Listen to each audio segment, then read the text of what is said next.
My dear students, welcome to back DP English classes YouTube channel.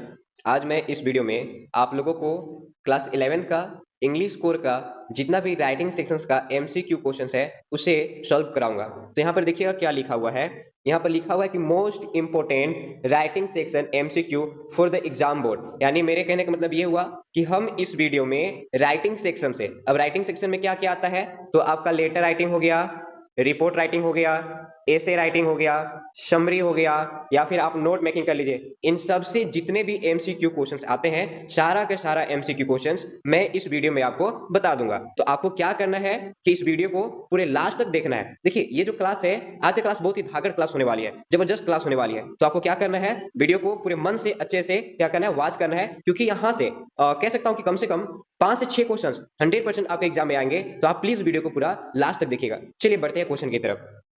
यहाँ पर देखिएगा लिखा हुआ है कि इन नोट मेकिंग, ध्यान सुनिएगा, in note making notes are written only in, ध्यान सुनिएगा क्वेश्चंस क्या कह रहा कि जब आप नोट मेकिंग लिखते हैं तो नोट में लिखने के लिए केवल किसका प्रयोग किया जाता है। यानी कुल मिलाकर हिंदी में आप समझिएगा कि जब आप नोट मेकिंग लिखते हैं तो नोट्स केवल इन चारों ऑप्शन में किस में लिखे जाते हैं। तो ध्यान सुनिएगा, इसका राइट आंसर क्या हो जाएगा कि आपका ऑप्शन नंबर बी जो है, यानी फ्रेज जो है वो सही होगा। चलिए बढ़ते हैं नेक्स्ट क्वेश्चन। नेक्स्ट क्वेश्चन कह रहा कि while writing a note which of the following is not used, यानी क्वेश्चन का हिंदी समझिएगा कि जब आप नोट लिखते हैं यानी नोट मेकिंग लिखते हैं तो इन चार ऑप्शन में ऐसा कौन सा ऑप्शन है जिसका आप प्रयोग नहीं करते हैं, जिसका आप यूज नहीं करते हैं लिखने में। तो सही आंसर हो जाएगा आर्टिकल्स। चलिए बढ़ते हैं नेक्स्ट क्वेश्चन। नेक्स्ट क्वेश्चन कह रहा कि नोट्स, सुनिएगा, notes should be in form, यानी जो नोट्स होते हैं वो कैसे रूप में होते हैं, यानी नोट्स किसके रूप में होनी चाहिए, नोट्स जो है वो किसके रूप में लिखना चाहिए। तो सही आंसर हो जाएगा कि शॉर्ट फॉर्म में होनी चाहिए। नेक्स्ट क्वेश्चन सुनिएगा। नेक्स्ट क्वेश्चन कह रहा कि while प्रिपेयरिंग नोट्स, यानी जब आप नोट्स तैयार करते हैं, which one is never use, यानी इन चारों ऑप्शन में ऐसा कौन सा ऑप्शन है जिसका आप प्रयोग नहीं करते हैं। तो सही आंसर क्या हो जाएगा, कंप्लीट सेंटेंस, यानी जितने भी सेंटेंस होते हैं, वाक्य होते हैं, वो पूरा का पूरा वाक्य जो है हम यूज यानी प्रयोग नहीं करते हैं। नेक्स्ट क्वेश्चन सुनिएगा। नेक्स्ट क्वेश्चन कह रहा कि while राइटिंग ए नोट, यानी जब आप नोट्स लिखते हैं, विच of the following is freely used, यानी जब आप नोट मेकिंग लिखते हैं तो इन चार ऑप्शन में ऐसा कौन सा ऑप्शन है जिसका आप पूरे स्वतंत्र तरीके से नोट मेकिंग लिखने में प्रयोग करते हैं। तो सही आंसर हो जाएगा एब्रीविएशंस, यानी एब्रीविएशंस का मतलब समझिएगा शॉर्ट फॉर्म, एब्रीविएशंस का मतलब समझिएगा शॉर्ट फॉर्म। चलिए बढ़ते हैं नेक्स्ट क्वेश्चन। जब मेकिंग यानी नोट मेकिंग में notes are not written in, यानी नोट्स लिखने टाइम इन चारों ऑप्शन में किसका प्रयोग हम नहीं करते हैं, तो हम वाक्य का प्रयोग नहीं करते हैं, यानी सेंटेंस का प्रयोग नहीं करते हैं। नेक्स्ट क्वेश्चन नंबर 7 सुनिएगा। while राइटिंग ए नोट, यानी जब आप नोट लिखते हैं, a convenient method of division of heading is in the, यानी हिंदी ये समझिएगा कि जब आप नोट लिखते हैं तो नोट लिखते समय शीर्षक के जो विभाजन होता है, यानी जो डिवीजन होता है, उसका मतलब जो सुविधाजनक जो मेथड होता है ना, जो सही तरीका जो होता है, वो सही तरीका क्या होता है, तो डेसिमल फॉर्म में होता है। यानी जब, ध्यान सुनिएगा हिंदी इसका, कि नोट लिखते समय जो आप शीर्षक यानी जो हेडिंग लिखते हैं, हेडिंग में जो आप डिवीजन करते हैं यानी जो बंटवारा करते हैं, तो बंटवारा करने का जो सुविधाजनक जो तरीका होता है वो कौन सा तरीका होता है, तो डेसिमल तरीका होता है। नेक्स्ट क्वेश्चन सुनिएगा। नेक्स्ट क्वेश्चन कह रहा कि इन नोट मेकिंग, ध्यान सुनिएगा, इंफॉर्मेशन शुड बी डिवाइडेड, यानी नोट मेकिंग लिखने टाइम जो इंफॉर्मेशन होता है यानी जो सूचना होता है वो किस में डिवाइड हो जाता है। तो आपका सही आंसर हो जाएगा नंबर 8 का ऑप्शन नंबर बी, लॉजिकली, यानी तर्क संगत होते हैं, लॉजिक होते हैं। नेक्स्ट क्वेश्चन सुनिएगा। क्वेश्चन नंबर 9 कि इन नोट मेकिंग, ध्यान सुनिएगा, in note making are omitted, questions कह रहा क्वेश्चन नंबर 9 कि नोट मेकिंग में क्या छोड़ दिए जाते हैं, यानी जब आप नोट मेकिंग बनाते हैं, जब आप नोट मेकिंग लिखते हैं, तो इन चारों ऑप्शन में ऐसा कौन सा ऑप्शन है जिसे छोड़ दिया जाता है बनाने में, तो प्रीपोजिशंस, यानी नोट मेकिंग में हम प्रीपोजिशंस का प्रयोग यानी यूज नहीं करते हैं। नेक्स्ट क्वेश्चन सुनिएगा। नेक्स्ट क्वेश्चन कह रहा कि सिंबल्स आर, ध्यान सुनिएगा, symbols are freely used in, symbols यानी संकेत, यानी ध्यान सुनिएगा, सिंबल्स यानी संकेत आर फ्रीली यूज्ड इन, यानी जो सिंबल्स होते हैं वो पूरे स्वतंत्र तरीके से इन चार ऑप्शन में हम किस में प्रयोग करते हैं। ये आपका होमवर्क रहेगा, आप हमें कमेंट करके बताइएगा कि जो सिंबल्स होते हैं पूरे स्वतंत्र तरीके से इन चार ऑप्शन में हम किस में प्रयोग करते हैं। इसका आंसर आप हमें जरूर कमेंट करके बताइएगा। Next question. नेक्स्ट क्वेश्चन कह रहा कि while राइटिंग नोट्स, यानी जब आप नोट्स लिखते हैं, द टाइटल शुड भी, यानी जो नोट लिखते हैं, नोट जो लिखते हैं सुनिएगा, उसमें जो टाइटल होता है वो टाइटल क्या में होनी चाहिए, तो ये वो फ्रेज में होनी चाहिए। टाइटल क्या में होनी चाहिए, तो फ्रेज में होनी चाहिए। नेक्स्ट क्वेश्चन सुनिएगा, इन नोट्स यानी जब आप नोट्स लिखते हैं, main points are denoted by, जब आप नोट्स मेकिंग लिखते हैं तो उसमें जो मेन पॉइंट्स होते हैं ना, उसे दर्शाया जाता है यानी उसे बताया जाता है किस तरीके से, तो आपका सही आंसर हो जाएगा ऑप्शन नंबर बी। चलिए बढ़ते हैं नेक्स्ट क्वेश्चन।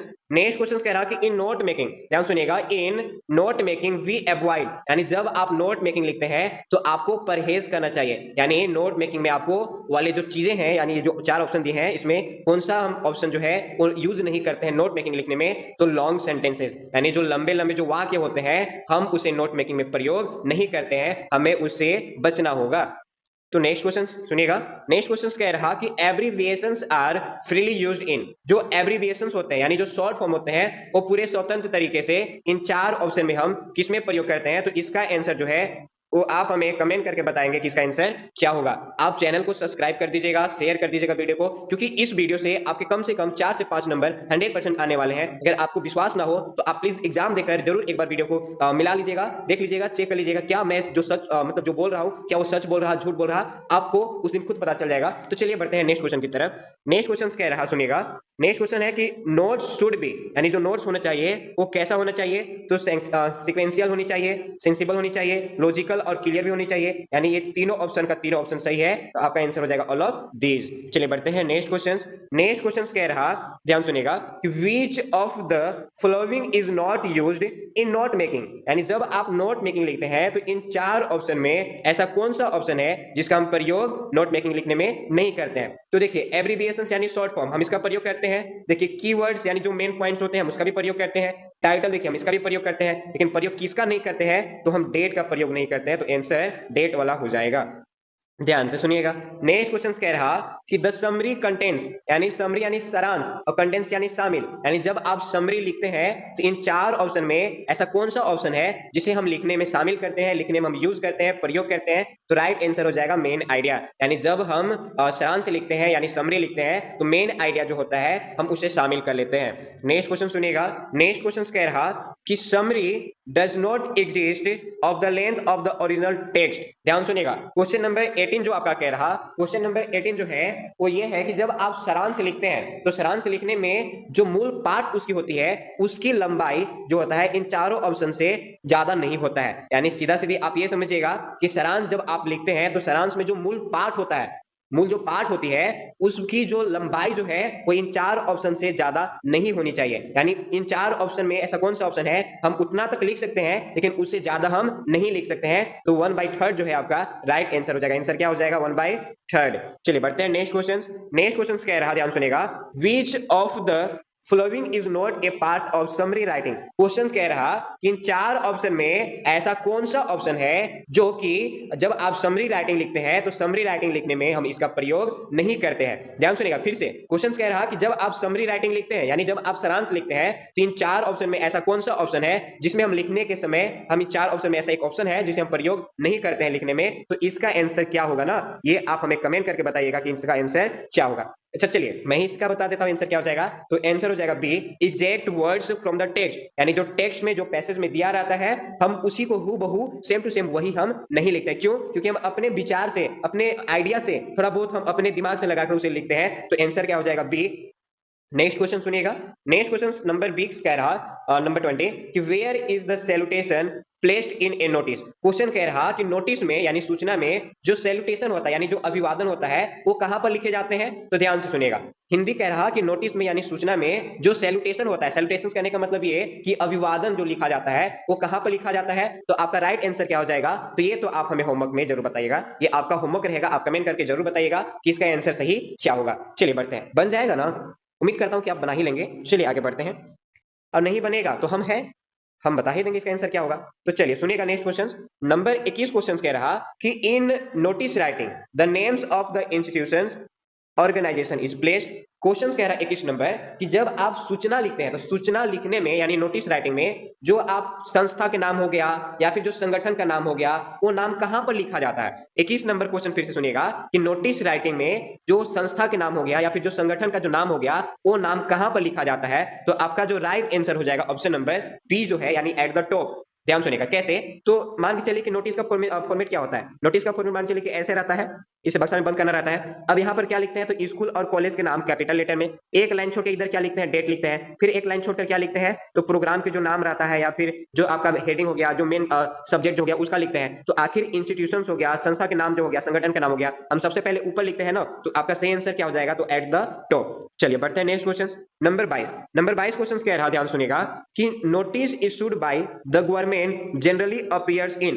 क्वेश्चन नंबर 22 का हिंदी सुनिएगा कि सरकार के द्वारा जो नोटिस जारी किया जाता है वो आमतौर पर आपको कहां दिखाई देता है। ध्यान सुनिएगा, मतलब ये मान के चलिए, ध्यान सुनिएगा, मान के चलिए कि हुआ क्या कि झारखंड जो राज्य है, इस राज्य में क्या हुआ कि पुलिस, झारखंड पुलिस के लिए आपका जो वैकेंसी है वो निकला है। अब ये हमें कहां देखने को मिलेगा, तो आखिर न्यूज़पेपर में ही ना मिलेगा कि हाँ इस न्यूज़पेपर में इतना समय में इतना दिनांक में क्या हुआ है कि झारखंड पुलिस की जो बहाली आई है वो इतना सीट, तो ये समय में देखने को कहां मिलेगा, तो न्यूज़पेपर में। तो आपका सही आंसर क्या हो जाएगा, न्यूज़पेपर हो जाएगा। चलिए बढ़ते हैं नेक्स्ट क्वेश्चन।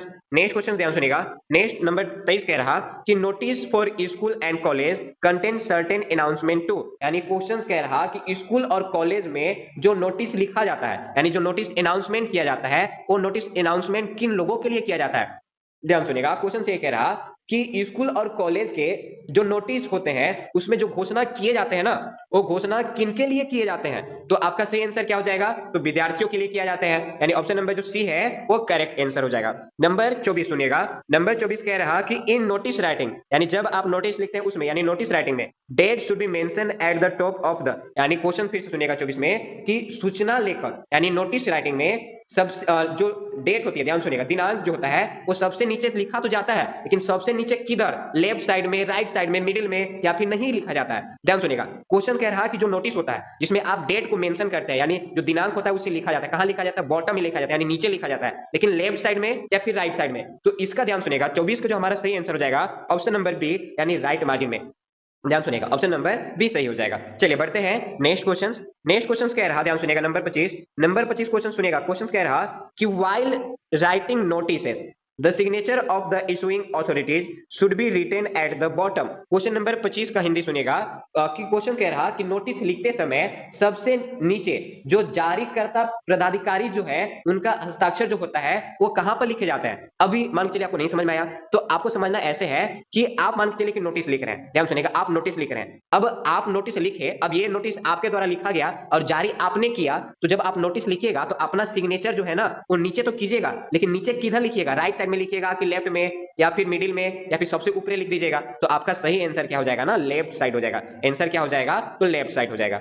नेक्स्ट क्वेश्चन सुनिएगा, नेक्स्ट क्वेश्चन कह रहा कि नंबर 26 क्वेश्चन कह रहा कि ध्यान सुनिएगा, नंबर 26 क्वेश्चन क्या है, तो क्वेश्चन आपका सुनिएगा कि इन रिपोर्ट राइटिंग, यानी जब आप रिपोर्ट राइटिंग लिखते हैं तो narration of the event is always written in. Number 26 question कह रहा कि रिपोर्ट राइटिंग में हमेशा जो घटना होता है उसका जो विवरण दिया जाता है, ध्यान सुनिएगा, उसका जो विवरण दिया जाता है वो विवरण किस फॉर्म में दिया जाता है, किस रूप में दिया जाता है। फिर से सुनिएगा, रिपोर्ट राइटिंग में हमेशा जो घटना होता है जो हम उसका विवरण देते हैं, यानी घटना को हम बताते हैं कि ऐसे हुआ वैसे हुआ, तो आखिर किस रूप में बताते हैं, प्रेजेंट फॉर्म में बताते हैं कि इमीडिएट पास्ट फॉर्म में, कि इमीडिएट फ्यूचर फॉर्म में, या फिर कोई इस तीनों में से किसी का हम प्रयोग करते ही नहीं है। तो इसका आंसर जो है ना वो आप हमें कमेंट करके बताइएगा कि जो रिपोर्ट राइटिंग होता है जिसमें हम घटना जो हम वर्णन करते हैं, किसी को बताते हैं, एक्सप्लेन करते हैं, वो कौन से टेंस में करते हैं, सीधा सीधे बताइएगा कि हम कौन सा टेंस का प्रयोग करते हैं। तो आंसर इसका क्या होगा, आप हमें कमेंट करके बताइएगा।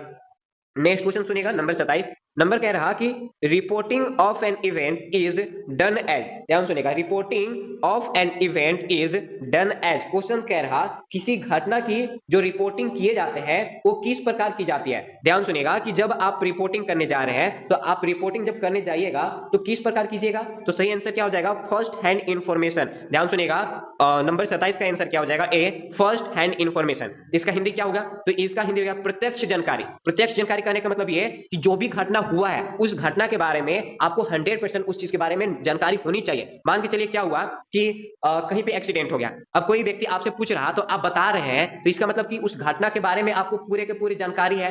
घटना कैसे हुआ, ट्रक के द्वारा हुआ, बस से हुआ, कितने लोग घायल हुए, ये सब आप कुछ भी बताइएगा तो आपके पास वो जानकारी स्पष्ट होनी चाहिए ना। तो आपका राइट आंसर क्या हो जाएगा, तो first hand information. Next question सुनिएगा, नेक्स्ट क्वेश्चन कह रहा कि reporting of an event needs a great skill. Question कह रहा किसी घटना की रिपोर्टिंग के लिए कैसा कौशल की आवश्यक्ता होती है। यानी ध्यान सुनेगा कि जब आप रिपोर्टिंग करने जाते हैं तो वहां पे जो स्किल जो होती है ना, यानी जो आपके पास कौशल है, योग्यता जो है, यानी कह सकते हैं कि उस चीज के बारे में आपके पास जानकारी जो होनी चाहिए, वो जानकारी कैसी होनी चाहिए, तो आपका सही आंसर हो जाएगा कम्युनिकेशन। यानी जो व्यक्ति रिपोर्टिंग करने जाता है तो उनके पास कम से कम बातचीत करने की अच्छी जानकारी होनी चाहिए, कौशल होनी चाहिए। अब एग्जांपल से मान के चले लेते हैं कि मान के चलिए कि हम क्या करने जा रहे हैं, रिपोर्टिंग करने जा रहे हैं। अब हमें अगला व्यक्ति से अच्छे से बात करने ही नहीं आ रहा, तो हम उससे कैसे पूछताछ भी कर सकते हैं। मान के चलिए कि हम घटनास्थल पर लेट से पहुंचे, देर से पहुंचे, अब हम किसी से पूछने जा रहे हैं तो हमको बता ही नहीं रहा, तो फिर कैसे हो पाएगा। बात करने का एक सलूक भी होती है, एक तरीका होता है, तो वो कैसे होगा, तो आपका सही आंसर क्या हो जाएगा, तो कम्युनिकेशन, यानी बातचीत करने की सही सलूक होनी चाहिए, तरीका होनी चाहिए।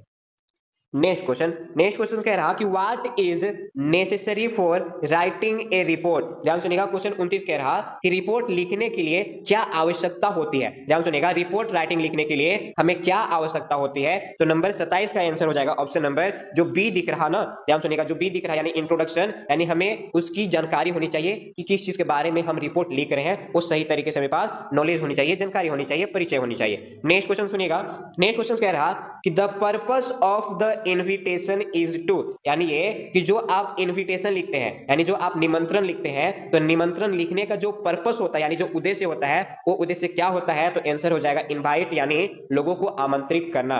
नेक्स्ट क्वेश्चन सुनिएगा कि टाइप्स ऑफ इन्विटेशंस आर, यानी जो निमंत्रण होते हैं ना, वो कितने प्रकार के होते हैं, तो दो, औपचारिक और अनौपचारिक, यानी इनफॉर्मल इन्विटेशंस और फॉर्मल इन्विटेशंस। नेक्स्ट क्वेश्चन सुनिएगा, नेक्स्ट क्वेश्चन कह रहा कि formal invitations are always written in. ध्यान सुनिएगा, क्वेश्चन कह रहा कि जो फॉर्मल इन्विटेशंस होता है वो हमेशा लिखे जाते हैं। ध्यान सुनिएगा, हिंदी यानी ये कि फॉर्मल का हिंदी क्या हो जाएगा, औपचारिक, और इन्विटेशंस का हिंदी क्या हो जाएगा, निमंत्रण, और ऑलवेज का मतलब क्या होता है, हमेशा, और रिटन यानी लिखे जाते हैं। यानी कुल मिलाकर आप हिंदी में ये समझिएगा कि औपचारिक निमंत्रण हमेशा लिखे जाते हैं। किन लोगों के पास, कैसे लोगों के पास, तो आपका 32 का जो राइट आंसर हो जाएगा ऑप्शन नंबर सी जो दिख रहा ना, यानी थर्ड पर्सन जो दिख रहा, वो सही हो जाएगा। चलिए बढ़ते हैं नेक्स्ट क्वेश्चन। नेक्स्ट क्वेश्चन कह रहा information is logically divided and sub divided by the use of. Question number 33 समझिएगा कि सूचना को कौन से तर्क संगत के रूप में हम विभाजित करते हैं और उप विभाजित भी करते हैं। ध्यान सुनिएगा, इंफॉर्मेशन यानी सूचना के कौन से तर्क संगत के रूप में हम उसको विभाजित भी करते हैं, यानी बांटते भी हैं, और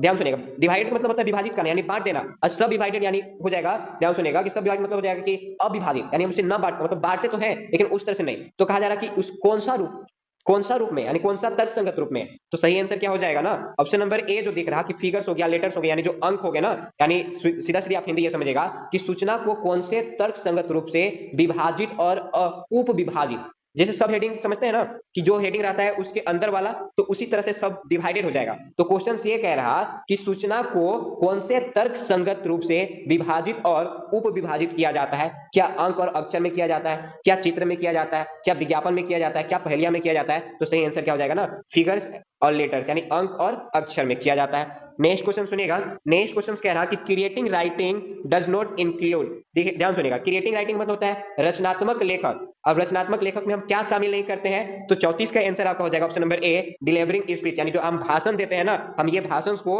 हम रचनात्मक जो लेखन होते हैं, जो राइटिंग्स होते हैं, क्रिएटिव राइटिंग्स, हम इसको शामिल नहीं करते हैं। नेक्स्ट क्वेश्चन सुनिएगा, नेक्स्ट क्वेश्चन कह रहा कि advertisements are generally of two types, first is classified and the other is. Question कह रहा कि जो विज्ञापन होता है, एडवर्टीजमेंट का मतलब होता है विज्ञापन, आमतौर से दो प्रकार के होते हैं, पहला होता है क्लासिफाइड, यानी जिसे हम हिंदी में वर्गीकृत करते हैं, और दूसरा क्या होगा, दूसरा हो जाएगा जनरल एडवर्टीजमेंट, यानी सामान्य। ध्यान सुनिएगा, आंसर क्या हो जाएगा, तो जनरल हो जाएगा। नेक्स्ट क्वेश्चन ध्यान सुनिएगा, नेक्स्ट क्वेश्चन कह रहा कि situation vacant columns are printed in, यानी जो सिचुएशन वैकेंट्स का जो कॉलम्स होते हैं उसे प्रिंट किया जाता है, किस चीज में किया जाता है, तो आपका राइट आंसर हो जाएगा क्लासिफाइड एडवर्टीजमेंट। क्लासिफाइड एडवर्टीजमेंट यानी ये वर्गीकृत जो विज्ञापन होते हैं, हम उसमें सिचुएशन का जो वैकेंट होते हैं ना, जिसे कॉलम कहते हैं, उसे हम इसमें प्रिंट करते हैं। नेक्स्ट क्वेश्चन समझिएगा, नेक्स्ट क्वेश्चन कह रहा कि in classified advertisement no are allowed, यानी जो वर्गीकृत जो विज्ञापन होते हैं हम उसमें क्या अलाउ नहीं करते हैं, तो आपका सही आंसर हो जाएगा ब्लॉग्स और डिजाइन। जो ब्लॉग्स होते हैं और जो डिजाइन होते हैं, हम वो वर्गीकृत जो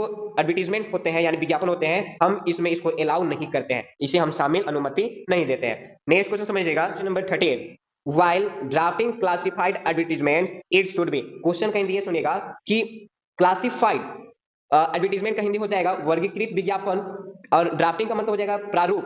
तो क्वेश्चन का हिंदी समझेगा कि वर्गीकृत जो विज्ञापन होते हैं, जो उसका प्रारूप होता है, उसे तैयार करते समय यह क्या होनी चाहिए, यानी कैसे तैयार करनी चाहिए। तो ध्यान सुनेगा हिंदी में कि संक्षिप्त और सटीक लिखना चाहिए, लंबा और सटीक लिखना चाहिए, छोटा और बेकार लिखना चाहिए, लंबा और अतार्किक लिखना चाहिए। तो ध्यान सुनेगा विज्ञापन कैसे तैयार, तो विज्ञापन हो सकता, विज्ञापन आप खुद जानते होंगे, आप लिखे भी होंगे। तो विज्ञापन में क्या होना चाहिए, एकदम सटीक होना चाहिए, और साथ ही साथ एकदम कम छोटे, मतलब ज्यादा हमें भरना भी नहीं है, यानी कम समय में छोटे में हमें को हर चीज के बारे में बता देना है। तो सही आंसर क्या हो जाएगा, शॉर्ट, यानी उतना भी बड़ा नहीं होना चाहिए, एंड टू द पॉइंट, यानी जो हमें बोलना है, जिस चीज के बारे में हमें बनाना है, विज्ञापन तैयार करना है, बस उस चीज के बारे में होनी चाहिए। नेक्स्ट क्वेश्चन सुनिएगा। नेक्स्ट क्वेश्चन कह रहा कि designs are the features of good poster. Question कह रहा कि जो डिजाइन होते हैं वो अच्छे पोस्टर की क्या विशेषताएं होती हैं। ध्यान सुनेगा, जो डिजाइन्स होते हैं वो अच्छे पोस्टर की जो विशेषता होती है वो क्या विशेषता होती है। तो 39 का आंसर आपका हो जाएगा स्ट्राइकिंग। ध्यान सुनेगा, क्या आंसर होगा, स्ट्राइकिंग। नेक्स्ट क्वेश्चन सुनेगा। नेक्स्ट क्वेश्चन कह रहा कि ए फॉर्मल लेटर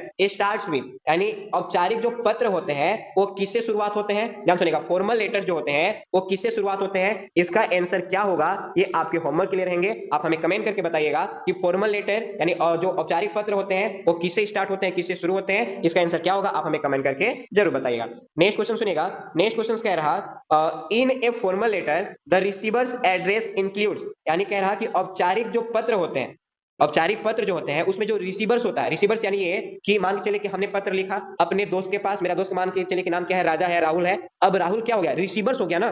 तो रिसीवर्स के जो एड्रेस होते हैं उसमें हम क्या शामिल करते हैं, क्या उसमें हम जो है वो क्या शामिल करते हैं। तो आंसर क्या हो जाएगा, तो सर और मैडम। ध्यान सुनिएगा, सर और मैडम। चलिए बढ़ते हैं नेक्स्ट क्वेश्चन। नेक्स्ट क्वेश्चन कह रहा कि इन ए फॉर्मल लेटर, ध्यान सुनेगा, इन ए फॉर्मल लेटर यानी औपचारिक पत्र में the correct form of salutation is, यानी कह रहा कि औपचारिक पत्र में जो अभिवादन होता है उसका लिखने का जो सही तरीका जो होता है वो सही तरीका क्या होता है। और करके क्वेश्चन फिर से सुनेगा, कह रहा कि इन फॉर्मल लेटर्स यानी औपचारिक पत्र में सैल्यूटेशन इंक्लूड्स, यानी जो अभिवादन होते हैं उसमें शामिल किया जाता है, क्या शामिल किया जाता है, तो डियर सर और मैडम। ध्यान सुनिएगा, क्या शामिल होगा, तो डियर सर और मैडम। बढ़ते हैं नेक्स्ट क्वेश्चन, ध्यान सुनेगा। नेक्स्ट क्वेश्चन कह रहा नंबर 43, नंबर 43 कह रहा कि letters to the editor are written to, यानी संपादक को पत्र लिखे जाते हैं। ध्यान सुनिएगा, संपादक को जो पत्र है वो लिखे जाते हैं, किनके पास लिखे जाते हैं, तो इसका आंसर क्या होगा, आप हमें कमेंट करके बताइएगा कि एडिटर के पास जो पत्र लिखते हैं वो किनके पास लिखते हैं।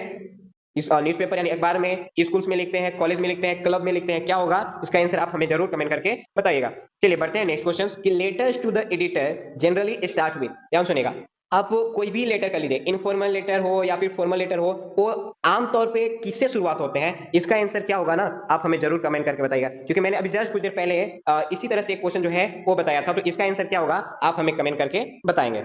चलिए बढ़ते हैं नेक्स्ट क्वेश्चन। नेक्स्ट क्वेश्चन कह रहा नंबर 45 कि in a formal letter to the editor the complimentary close should be. Question ध्यान से सुनेगा, क्वेश्चन कह रहा कि संपादक को लिखे औपचारिक पत्र में, ध्यान सुनेगा, कि संपादक को लिखे औपचारिक पत्र में जो कॉम्प्लीमेंट्री जो होते हैं ना, जिसे हम क्लोज करते हैं, वो क्या होनी चाहिए। जैसे मान के चलिए ना कि अनौपचारिक पत्र में क्या लिखते हैं कि लेटर जब लिखा हुआ हो जाता है तो लास्ट में क्या लिखते हैं कि तुम्हारा प्यारा भाई, तुम्हारी प्यारी बहन। तो उसी तरह से जब आप एडिटर यानी संपादक के पास लिखते हैं तो पत्र लिखा हुआ हो जाता है, जैसे हिंदी में बोलते हैं ना आपका विश्वासी, तो उसी तरह से क्या लिखा जाता है, तो लिखने का सही तरीका क्या हो जाएगा, योर ट्रूली। ध्यान सुनिएगा, क्या हो जाएगा, योर्स ट्रूली। चलिए बढ़ते हैं नेक्स्ट क्वेश्चन। नेक्स्ट क्वेश्चन कह रहा number 46 what is the motive of writing a letter to the editors. सुनिएगा, नंबर 46 क्वेश्चन कह रहा कि संपादकों के पास जो आप पत्र लिखते हैं तो पत्र लिखने का जो उद्देश्य होता है ना, वो उद्देश्य क्या होता है। तो ध्यान सुनिएगा, उद्देश्य क्या होता है, तो आंसर आपका सही हो जाएगा कि to request him to give some space to your letter in his paper, यानी ये कि उनसे आपके पत्र को अपने यानी उनके जो अखबार है यानी जो न्यूज़पेपर है उसमें कुछ स्थान देने का अनुरोध करना, यानी ये कि आपके जो न्यूज़पेपर है उस न्यूज़पेपर में कहीं एक जगह पर जो मेरा समस्या है आप उस समस्या को क्या करें, लिख दे, छाप दे। चलिए बढ़ते हैं नेक्स्ट क्वेश्चन। नेक्स्ट क्वेश्चन कह रहा कि which of the following is not a component of letter to editor. Questions कह रहा कि ये चार ऑप्शन दिए हैं, चार ऑप्शन में आपको ये बताना है कि लेटर टू एडिटर में हम क्या प्रयोग नहीं करते हैं। बताइए, अभिवादन प्रयोग नहीं करते हैं, डेट का प्रयोग नहीं करते हैं, सिग्नेचर का प्रयोग नहीं करते हैं, इन तीनों का प्रयोग करते हैं। करता किसका नहीं है, तो टाइटल का प्रयोग नहीं करते हैं। चलिए बढ़ते हैं नेक्स्ट क्वेश्चन नंबर 48। क्वेश्चन कह रहा कि ऑफिशियल लेटर्स, ध्यान सुनिएगा, official letter can be broadly divided into categories. Number कह रहा कि जो अधिकारी पत्र जो होते हैं वो सामान्य रूप से कितने में विभाजित किया जाता है, यानी कितने श्रेणी में? एक श्रेणी में विभाजित किया जाता है, दो में किया जाता है, तीन में, चार में। ध्यान सुनिएगा कि ऑफिशियल लेटर्स जो होते हैं ना वो नॉर्मली यानी ब्रॉडली जो होते हैं वो कितने श्रेणी में बांटा जाता है? तो आपका राइट आंसर हो जाएगा 3। ध्यान सुनिएगा कितने श्रेणी? तो 3 हो जाएगा। नेक्स्ट क्वेश्चन सुनिएगा नंबर 49। क्वेश्चन कह रहा कि ऑफिशियल लेटर, या सुनिएगा, official letters do not include, यानी जो ऑफिशियल लेटर होते हैं ना, जो आधिकारिक जो पत्र होते हैं वो क्या इंक्लूड नहीं करता, यानी क्या शामिल नहीं करता? तो मेकिंग रिक्वेस्ट और अपील। ध्यान सुनिएगा आंसर क्या हो जाएगा? मेकिंग रिक्वेस्ट और अपील। चलिए नेक्स्ट क्वेश्चन सुनिएगा नंबर 50। कह रहा कि suppose we don't know the recipient's name of a letter, how can we address the recipient? Question कह रहा कि आप मान लीजिए कि हम किसी पत्र के जो प्राप्तकर्ता का नाम नहीं जानते, यानी मान चलिए कि हमने जिसके पास पत्र भेज रहा हूं, यानी जिस व्यक्ति के पास मैं पत्र भेज रहा, अब उस व्यक्ति का क्या नाम है मुझे नहीं पता, तो आखिर हम उसे उसके एड्रेस जब लिखेंगे तो कैसे उसे संबोधन करेंगे, कैसे उसके जिक्र करेंगे? तो आंसर क्या हो जाएगा? डियर सर और मैडम। ध्यान सुनिएगा next question number 51। In a letter to school and college what is written as a salutation? Question कह रहा कि स्कूल और कॉलेज को जब आप पत्र लिखते हैं तो उसमें जो अभिवादन लिखते हैं ना, यानी सैल्यूटेशन यानी अभिवादन, वो अभिवादन कैसे लिखा जाता है? फिर से सुनिएगा कि स्कूल, ध्यान सुनिएगा, स्कूल और कॉलेज में जब आप पत्र लिखते हैं तो उस टाइम यानी उस समय जो सैल्यूटेशन लिखा जाता है, यानी जो अभिवादन लिखा जाता है, वो लिखने का इन 4 ऑप्शन में जो सही तरीका जो है वो क्या है? तो सर और मैडम। ध्यान सुनिएगा, सर और मैडम। नेक्स्ट क्वेश्चन सुनिएगा कि while writing a business letter, while writing a business letter, the sender's address must be written at the top. Question कह रहा कि जब आप बिजनेस लेटर लिखते हैं, ध्यान सुनिएगा, जब बिजनेस लेटर लिखते हैं तो उस समय यानी लिखते समय सबसे ऊपर जो भेजने वाले का जो पता है ना, भेजने वाले का पता यानी सेंडर्स का जो सेंडर्स एड्रेस जो है वो कहां पर लिखना चाहिए? यानी ये कि दाहिने हाथ का कोना में लिखना चाहिए, बाएं हाथ का कोना में लिखना चाहिए, बीच में लिखना चाहिए, या फिर लिखना ही नहीं चाहिए? फिर से सुनिएगा, जो बिजनेस लेटर होते हैं उसमें जब आप लिखते हैं, लिखते समय तो जो भेजा है यानी सेंडर्स एड्रेस जो लिखते हैं, यानी भेजने वाला को जो आप पता लिखते हैं, वो पता जो है वो कहां पर लिखना चाहिए? दाहिने हाथ के कोना में लिखना चाहिए, बाएं हाथ के कोना में लिखना चाहिए, बीच में लिखना चाहिए, या फिर इनमें से कोई नहीं लिखना चाहिए? तो आपका राइट आंसर हो जाएगा left hand corner. Right answer क्या हो जाएगा? तो बाएं हाथ का जो कोना है वो आपका राइट आंसर होगा। चलिए बढ़ते हैं नेक्स्ट क्वेश्चन सुनिएगा कि while writing a business letter, फिर से सुनेगा, while writing a business letter the date should be written below the। Question ये कह रहा कि जब आप बिजनेस लेटर लिखते हैं तो बिजनेस लेटर लिखते समय तारीख यानी जो दिनांक लिखते हैं वो दिनांक नीचे तो लिखते हैं, बिलो मतलब होता है नीचे, लेकिन नीचे किधर? नीचे किधर करने का मतलब ये हुआ कि मतलब दाहिने साइड लिख रहे हैं, या फिर प्राप्तकर्ता का पता जो है उसके साइड लिख रहे हैं, या फिर बाई और दाहिने शीर्ष पर लिख रहे हैं? तो आपका इसका सही आंसर क्या हो जाएगा ना कि सेंडर्स एड्रेस, यानी जो भेजने वाला को जो पता है ना उसके नीचे हम क्या लिखते हैं? तो डेट लिखते हैं। जैसे ध्यान सुनिएगा, यहाँ पर क्या लिखेंगे? तो सेंडर्स एड्रेस यानी भेजने वाला का पता, उसके बाद क्या लिखेंगे? तो हम डेट लिखेंगे। डेट लिखने के बाद क्या लिखेंगे? तो रिसीवर्स एड्रेस लिखेंगे। उसके बाद क्या लिखेंगे? सैल्यूटेशन यानी अभिवादन। तो आपसे ये पूछा जा रहा है कि बिजनेस लेटर में जो डेट लिखे जाते हैं वो किसके नीचे लिखे जाते हैं? तो सेंडर्स एड्रेस यानी भेजने वाला पता, उसके बाद डेट, फिर रिसीवर्स एड्रेस, फिर सैल्यूटेशन। चलिए बढ़ते हैं नेक्स्ट क्वेश्चन कह रहा कि one of the types of business letter is to. ध्यान सुनिएगा, one of the types of business letter is to. Question ये कह रहा कि जो बिजनेस लेटर के जो प्रकार होते हैं उस प्रकार में से एक जो है वो कौन सा प्रकार है? तो आंसर हो जाएगा प्लेसिंग ऑर्डर्स। आंसर जो है 54 का ए हो जाएगा, प्लेसिंग ऑर्डर्स, यानी ऑर्डर जो है ना वो देना, आपका आंसर क्या हो जाएगा? राइट हो जाएगा।